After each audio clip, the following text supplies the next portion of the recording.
guys, welcome back to my channel, and welcome to my last wrap-up of the year, but it is unfortunately going to encompass about 4 months worth of reading.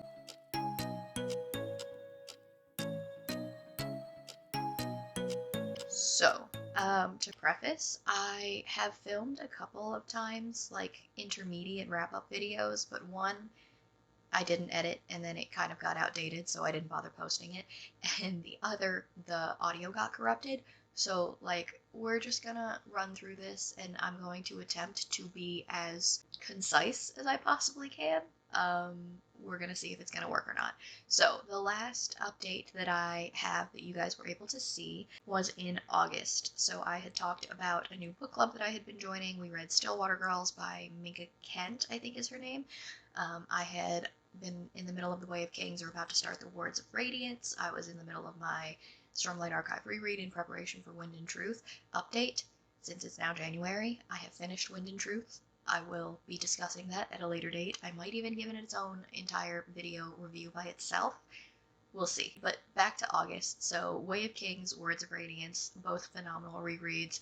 They're still my top 2 books in the entire Stormlight Archive. It is Words of Radiance first, and then The Way of Kings. And then we go into a couple of romance palette cleansers. So I read The Au Pair Affair by Tessa Bailey, which is a hockey romance sequel to Fangirl Down, the golf romance that she had written.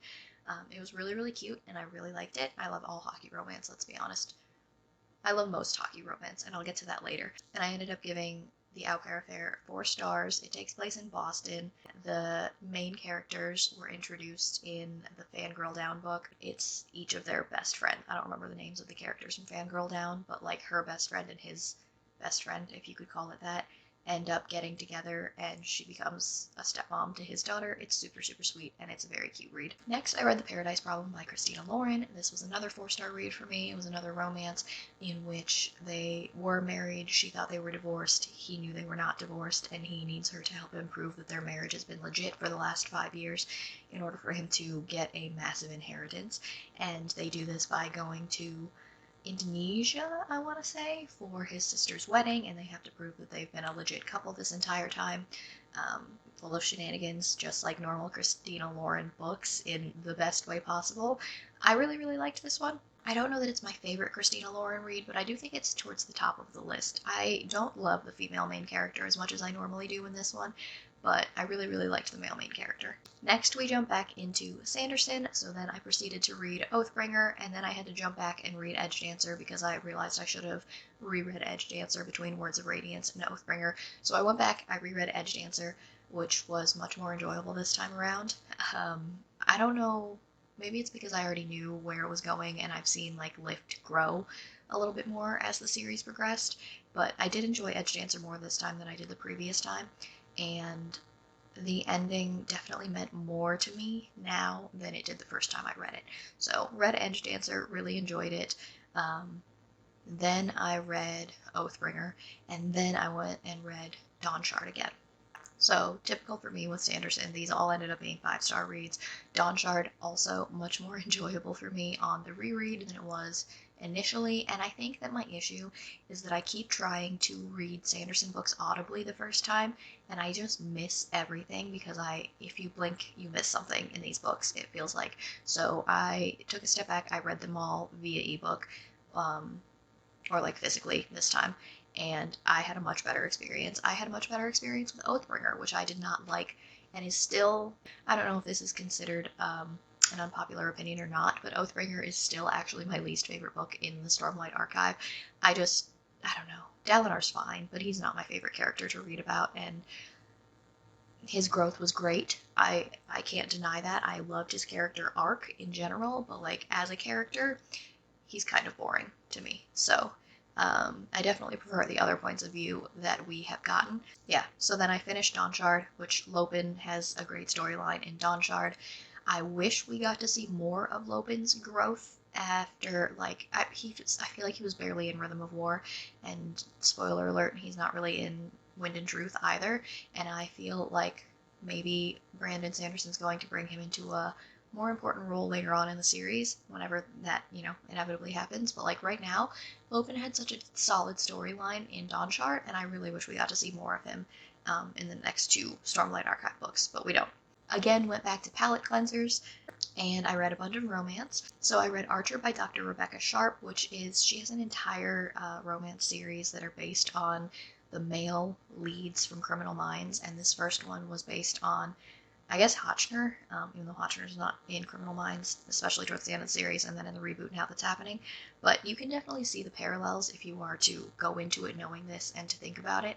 And I want to say it's a Boston police officer and a woman who was the daughter of an enforcer for like the Irish mob in Boston, and she's in witness protection, and he's supposed to be keeping her safe, and years later he finds out that her death was faked, blah blah blah, and they fall in love.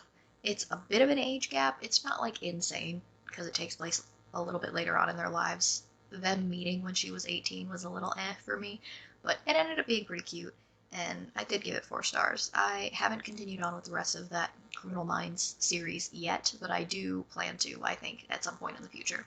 Then I reread 3 Al Kennedy books. I reread The Deal, The Mistake, and The Score. Could I tell you exactly what happens in which? No. But they were all 4-star reads for me. I enjoyed them the first time that I read them. They're hockey romance light, kind of. I just feel, I don't know, they could be heavier on the hockey, and the college hockey romance is not really my thing anymore. I prefer the professional hockey romances, but yeah, they were 4-star reads. They were good. If anybody has read I don't even remember what the name of the college is, but that hockey college series by Al Kennedy, I haven't read the 4th one yet, which is Tucker's book, and I don't know that I plan to anytime soon. So yeah, they were all 4-star reads for me. They were fine. Then I went into Rhythm of War, back to Brandon Sanderson, which I managed to wrap up in November, well ahead of Wind and Truth. So I managed to read all of Rhythm of War, and I definitely enjoyed it a lot more this time around, although it is still towards the bottom of the pack in the Stormlight Archive for me. So I think my official ranking is Words of Radiance is number 1, Way of Kings is number 2, Wind and Truth is number 3, then Rhythm of War, then Oathbringer. How do you guys rank the Stormlight Archive, especially now that Wind and Truth came out and we're going to have to wait so long? Like, maybe they'll get better on reread like the first 4 already did for me, but I don't know that it's going to change my rankings at all. I do like parts of Rhythm of War, like The Dragon and the Dog is such a special story, and I love Kaladin's journey in Rhythm of War, just because he has to go through so much without a lot of the things that he's come to lean on over the last several books. And obviously we love to see Kaladin learning more about himself. But yeah, how do you guys rank the Stormlight Archive? Because I think that's where my ranking ends on that, is Words of Radiance is still number 1 and Oathbringer is number 5. So then I jumped into an arc that I had been sent by Saga Press, and that is The Serpent and the Wolf by Rebecca Robinson. I just talked about this book in, I believe, a publisher book haul that I just posted a few weeks ago, and I don't know that I'm going to go more in depth on that now, but I did give this like a high 4 stars. I really, really enjoyed it, but the cliffhanger that it ended on definitely brought it down a little bit for me. So I'm looking forward to book 2, hopefully. I don't know how many books are planned in the series, but I am interested in continuing because it was a really nice, like, that's not the right word. There was a lot of blood and a lot of political maneuvering, but it was a solid romantasy read, I think. Then I went back and I did a reread of the book Hideaway by Nora Roberts. This is one of my favorite Nora Roberts standalones pretty much ever, and it's about this like Hollywood dynasty of actors and actresses that are like Hollywood royalty, right? So you've got like the patriarch, and pretty much every single son that ever all followed in the footsteps of this guy, and the entire family became like Hollywood famous major actors, major producers. They have their own company, like so on and so forth. And the main female character, she is like 8 or 10 or something at the very beginning of this book, and she gets kidnapped, and like while playing hide and seek with her family, and manages to get herself out of the situation and get herself to safety, which is incredible. But because of this, she doesn't really want to be in the limelight anymore. So as she grows up, she ends up taking a lot of voice acting jobs. You kind of follow her through her teenagehood and like her young adulthood, to where she's at now, which is like her late 20s, I want to say. where she's an established voice actor in um, like video games and like animes, animated TV shows, audiobook narrators, all of that stuff. And she's pretty much the only one in the family whose face is not like permanently in the limelight. Um, and she ends up falling in love with a farmer who is the boy who helped save her and call the police when she escaped from the kidnappers when she was a child. It's a super sweet story. It's going to enrage a lot of parents out there. If you have a child and you read this, it's infuriating. But yeah, it's a really, really good book. It's definitely one of my favorite Nora Roberts. Then I had managed to finish Rhythm of War in time for This Inevitable Ruin by Matt Dinneman, which is book 7 in the Dungeon Crawler Carl series. I liked it. I know I was hyping it up a lot, and I was really, really excited about it, and each Dungeon Crawler Carl book does seem to be getting longer and longer and longer, and there's absolutely nothing wrong with that. I think that my issue comes into the fact that the scope of the Dungeon Crawler Carl world is also getting bigger and bigger and bigger, and what the main characters understand about the predicament that they're in is not necessarily growing at the same rate, or maybe it's just my understanding of the situation that they're in is not growing at the same rate. I have read all of these books, and maybe I'm due for a reread because I feel like I enjoyed this one a little bit less. The stakes are just getting higher and higher and higher, and Carl's schemes and plans and plots are getting bigger and more secretive, but I don't know. I definitely am intrigued to see where it's going to go next, but I don't think that I necessarily loved book 7 as much as I loved the previous 6 books. And if I were to pick a favorite, it'd probably be between book 3 and 4. I really, really liked the Anarchist Cookbook one. No, I think the Anarchist Cookbook is probably towards the top of my list. Then I picked up an arc that I found on NetGalley that just sounded so intriguing, and that's called A Language of Dragons by S.F. Williamson. This, I think that NetGalley was doing read free for 24 hours, and it sounded so cool that I had to try it out. And it's an alternate history England if I don't want to say if World War II were dragons instead, but it's like if England were in dystopian alternative history England in which dragons live among humans but are treated like second-class citizens, and the citizens of England also have to take a test when they turn a certain age that determines like what class they're going to be, hence the dystopian part. And the dragons and the lower class citizens are rebelling against this situation. And I don't remember the name of Bletchley Park, is that the name of it, where Alan Turing did all of the code breaking. So in this, Bletchley Park, if that's what it's called, is actually a place where they're trying to code break Dragon's secret language, and the main girl kind of gets conscripted into this because she's a dragon linguist. That's what she's been studying her entire childhood, teenagehood, because her parents also do the same thing.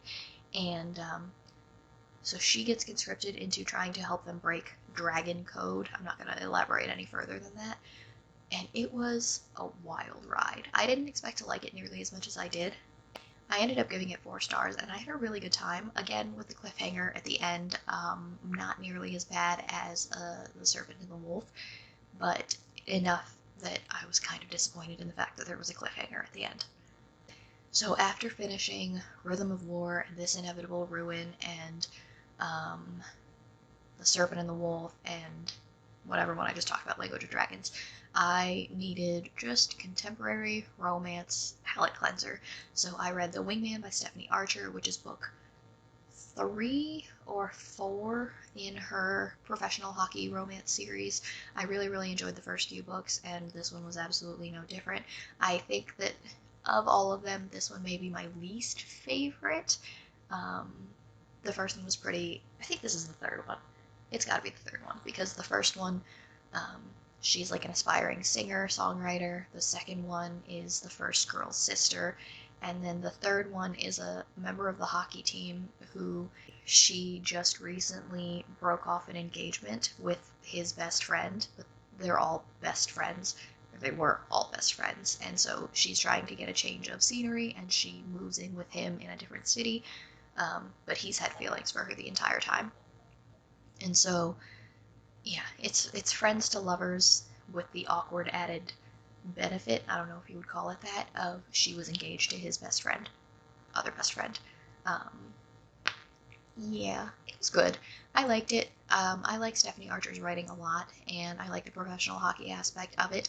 I liked it as much as the first two, but no, the third one was still pretty good. I'm going to lump the next 5 together because we've entered into December, which means that I read the 5 Kindle Unlimited Christmas novellas that were put out by Tessa Bailey, Olivia Dade, Ali Hazelwood. I'm trying to remember the other 2 authors, Alexis Daria and Alexandra Bellafleur. So the first one was Cruel Winter with You by Ali Hazelwood. I really, really liked that. It was like a former best friend's missed opportunities kind of brother? No. Best friend's brother? Maybe? I think it might have been best friend's brother. Where, like, he's been in love with her for years. Best friend's younger brother. That's right. He's been in love with her for years.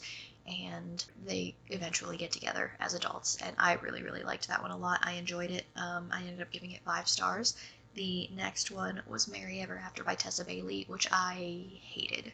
I hated the insta-love. I hated the random sex scenes, but mostly I hated it because of the unlikelihood of every single aspect of that book pertaining to parenting. She's a single mom of like a 6-month-old baby, and I could go into a whole laundry list of things that I wouldn't have noticed prior to being a parent, but you don't leave a 6-month-old baby alone on a bed behind a closed door in a different room to go and have sex up against a refrigerator. Well, I guess they didn't have sex, but they almost had sex up against a refrigerator in the other room. He drives her home with said baby because she walked there, and there's no car seat. I don't know if she was just hanging on in the front seat of his truck on the bench seat or whatever. I'm not really sure what the idea was there.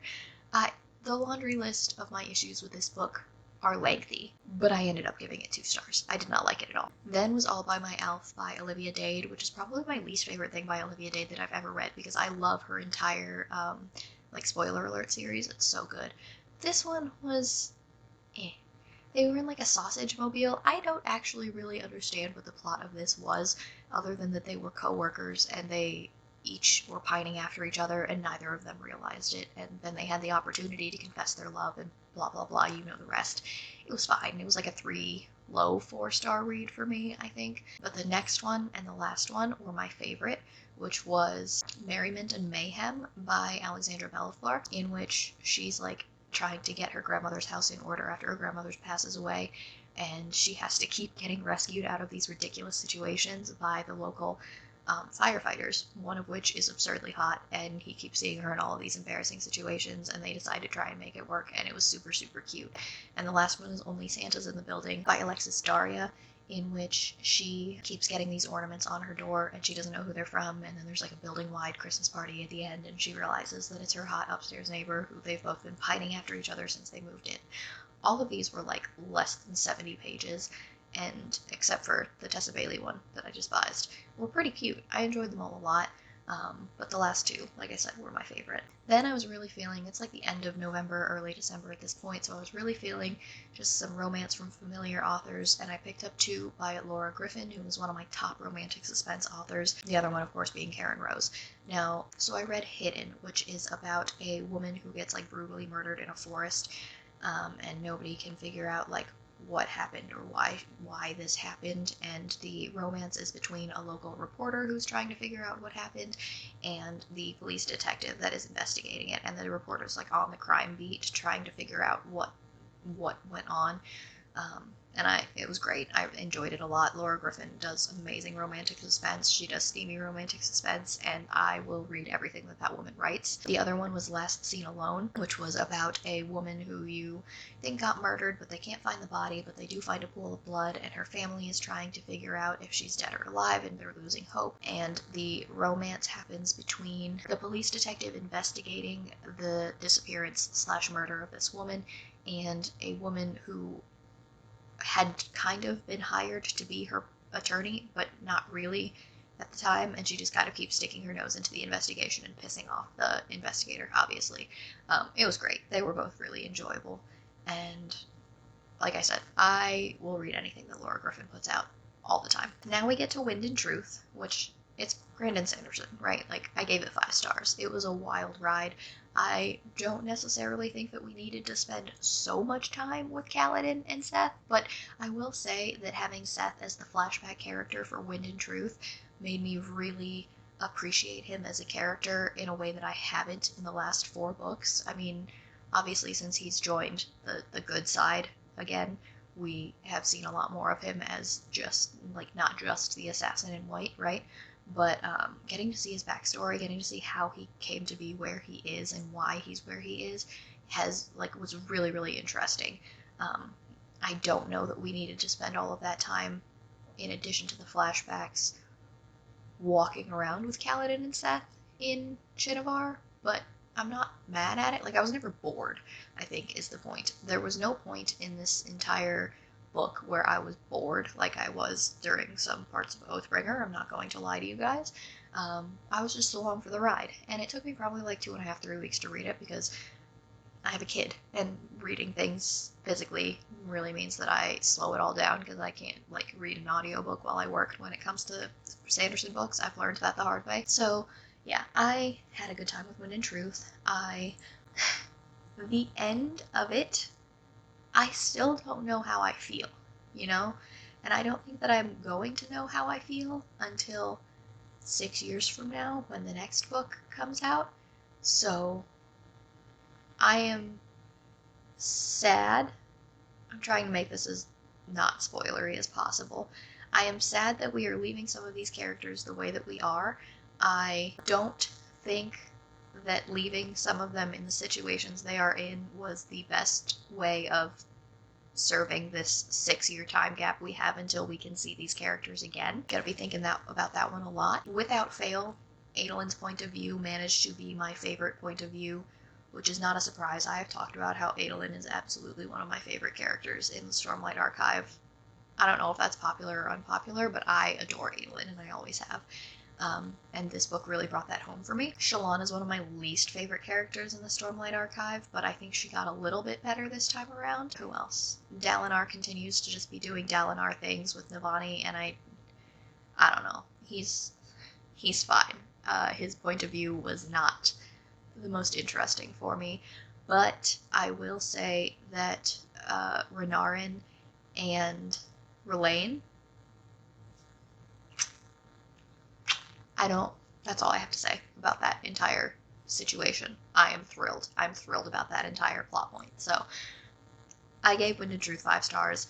I do think that I might do a dedicated video as a review to it once I get my thoughts in order. But yeah, Wind and Truth was a book that I read in December. After I read Wind and Truth, I read The Silver Elite by Danny Francis, which is a book that I requested off NetGalley and then promptly fell in love with.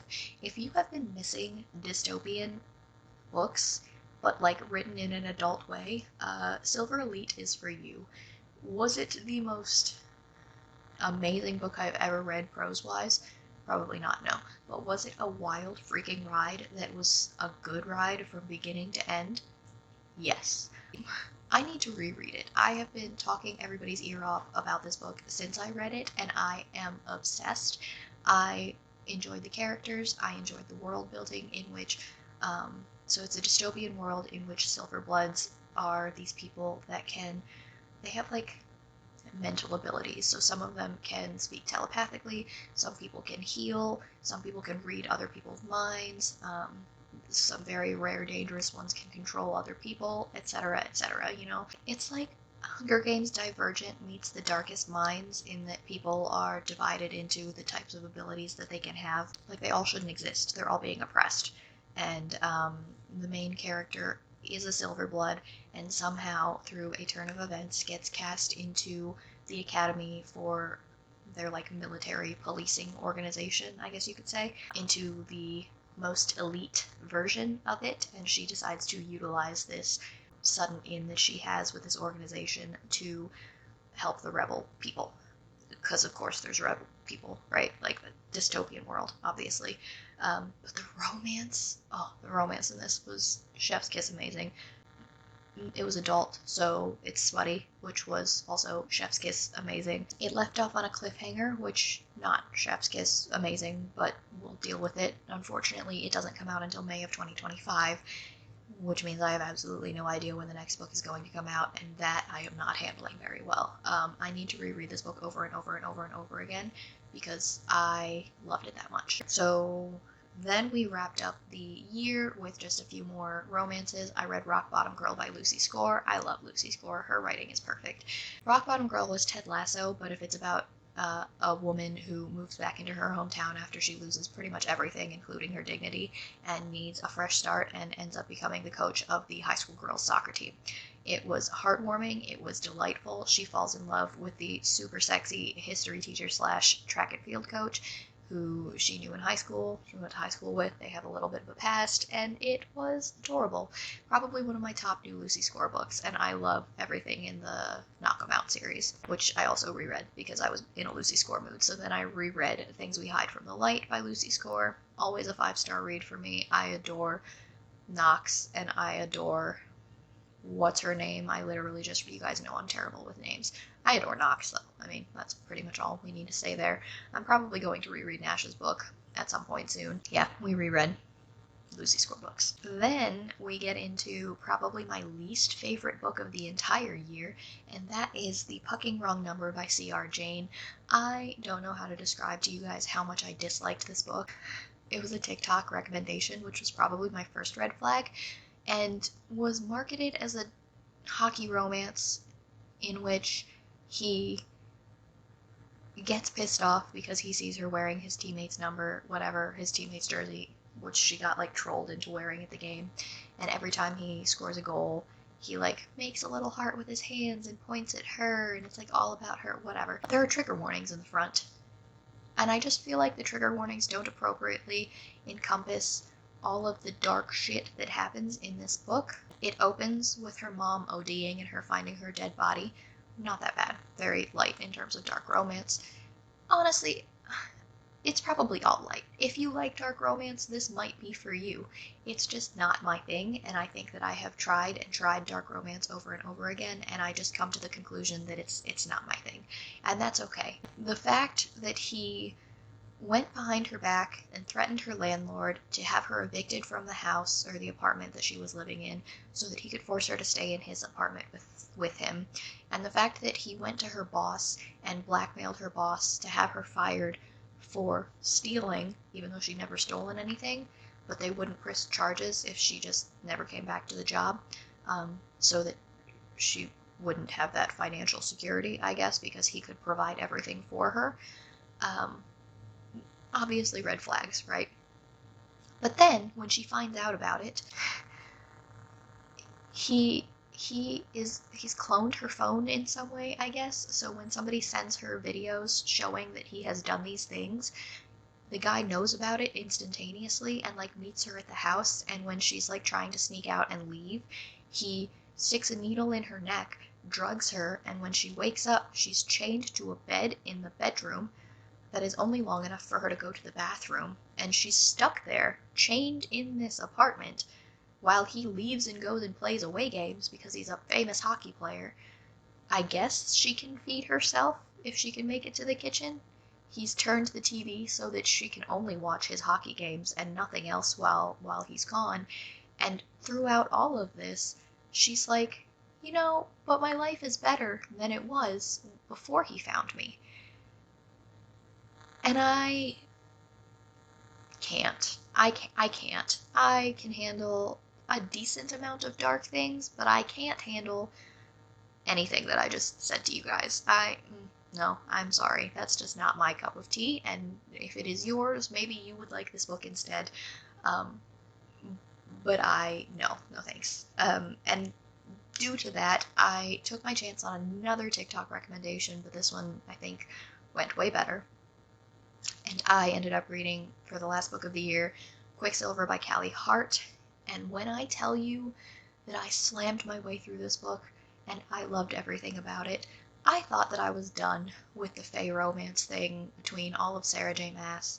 Like, I thought that I had been okay with it, right? I had my fill, I was good. This was so much better, in my opinion. Like, listen, I'm not saying it's perfect. I'm not saying the writing's perfect. I'm not saying the grammar's perfect, the world building perfect, or original by any means, God no.